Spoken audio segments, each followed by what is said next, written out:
Hi everybody, thanks for coming back to the channel. Just spreading the joy about my SDS200E scanner that I've got over the last couple of weeks. I bought it from a nice guy called Mark. Came with this beautiful Uniden extension speaker. I think it's 20 watts.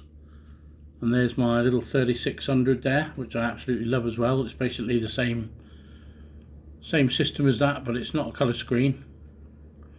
I've got one at the minute on the Stereo Blizzard 827, which was going to be my ham aerial, but we tuned it for CB just so we could have something to listen to.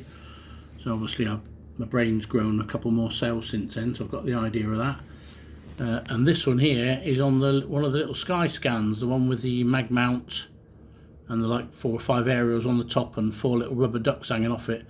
And I've just managed to stick that on the side of the house today on a normal bracket, a 12-inch bracket. I've just literally stuck it on the magnet, and it's definitely picking up much higher signals than the other aerial.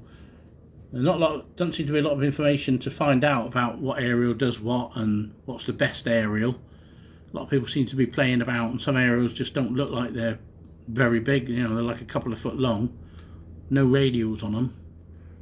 So sort of me and my brother in Devon are just sort of experimenting with different aerials. So it was just an idea to connect the Stereo Blizzard up to a scanner, and like we can't really see how it's better. Oh, hi, sir. So fast. Thank you very much.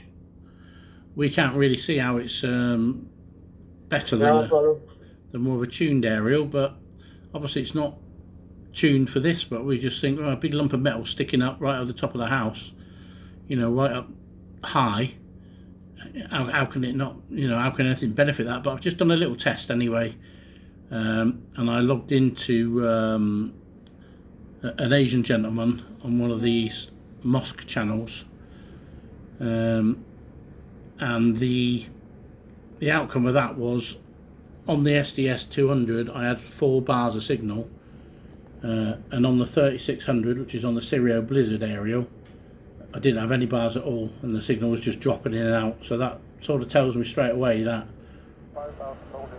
the bigger aerial is definitely not the one. The little Sky Scan is definitely the one to have. So I'm going to run it for a few weeks anyway. Like I say, I've only sort of jury rigged it, stuck it up there to see how it is. I'm going to run it a couple of weeks and see how busy it is.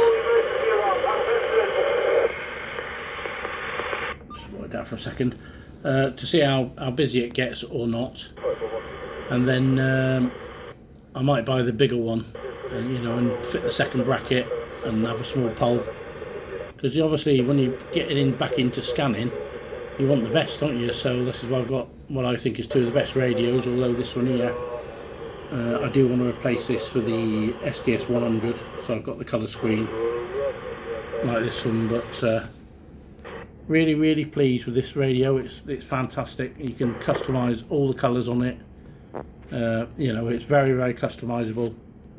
It's pretty easy to use. People are moaning that it's not got Bluetooth. People are also moaning that it's got a Cat 5 connector on the front, which it should be around the back, which I sort of half agree with that. Just hold your position. Give me a call back, please, over. Obviously when you plug your Cat 5 cable in there, it's a little bit in the way of the micro USB lead. I mean, this did come with one of the flat Cat 5 cables, which is nice, but still, when you've got the micro USB plugged in, it doesn't fold under the rig very well, the radio very well. Sorry. So yeah, so that's really. Gaming. Thank you.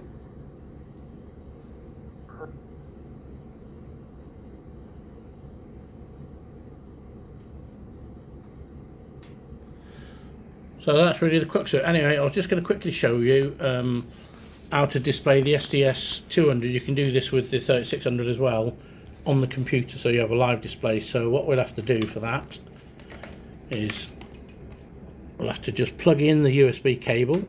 That is going up to the micro USB. When it comes up with the mass storage, we're going to click serial port instead.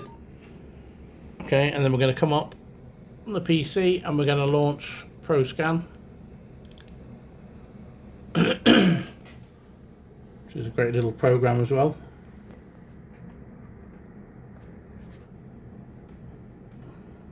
So there it was, it did pop up there, but it seems to pop off as well, so let's just bring it back up.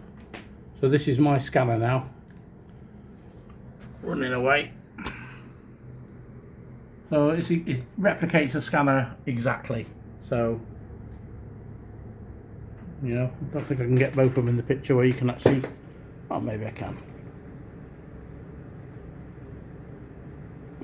That's because the scanner's now in serial mode, so it's talking to the computer. And then what it'll do is it'll log every call it gets on this massive great list here. You can have it refreshing, newest one at the top.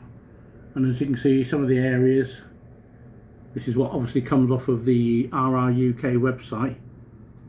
So some are rubbish, some you need to permanently delete them. So the way I do it is I permanently avoid them when they come up on the scanner.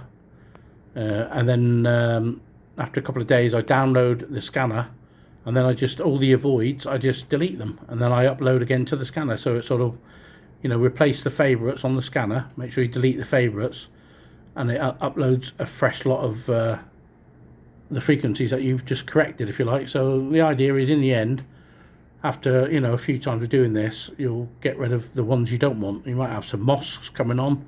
I don't want mosques because I don't understand what they're saying. And you have some obviously DMR type stuff that the unit won't decode, probably encrypted.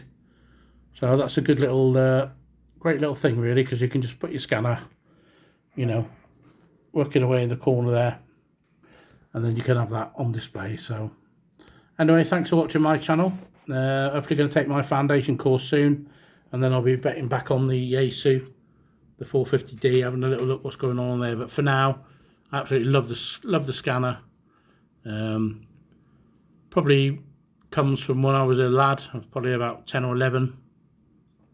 My dad bought me and my brother a tiny little scanner. It's a bit bigger than a box of fags. Just avoid that on for now. A bit bigger than a packet of fags, maybe like 2 packets of fags stuck together. And it just had a wire aerial just hanging off it, not a hard thing, just like a piece of wire.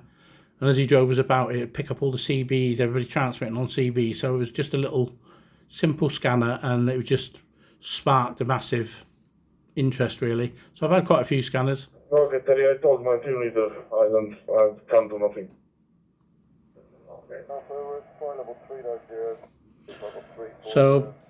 So I've always had scanners. I've had two 125XLTs, which have been brilliant. I'm currently selling mine because now I've got this. Just let you know, the Bay 36 will be ready 5 minutes. That's the half-12 trailer, and we need a trailer from 38 to 36. So now I've got the best of both worlds. I've got analog and digital scanners. Hello. Both of them. Someone close to Katie? Daniel, are you around Charlie side? I will need a key reset, please. Hello, to you. I'm on my way. And I've got plenty of Bofangs knocking around as well. The little UV5R there. The UV5 RM, and that's one of my friend's ones. I think it's a UV25 it's called. Yeah, so I love my scanning world. Just bought the kids some little Bofang walkie-talkies for Christmas, so I'm going to get them into it. So anyway, thanks again for watching my channel. Any questions, I'll do my best to ask. I'm not a genius at all this. I have had some issues with my scanner when I got it home. Bought it off of Mark. I plugged it in and tried to upload some frequencies to it, and it just went cabbaged, basically. It just went completely wrong. Something happened to the SD card. It would not boot you couldn't boot the scanner into.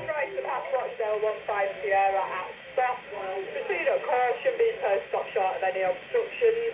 Make your way down to Rochdale 03 point.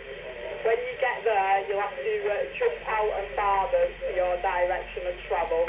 Once you've barred them and you've got detection, you can continue into a single line. Repeat, all. I'll just turn that down for now. So yeah, anyway, it went completely wrong. It done something to the SD card. Of course, I'm going back to the guy, and he's trying his best to help me. He was travelling to Wales on holiday, so I really do appreciate Mark's help on that. lovely man. Like I say, I've got that lovely speaker with it, got the radio itself, I've got a nice flat Ethernet cable, which currently I can't use at the moment.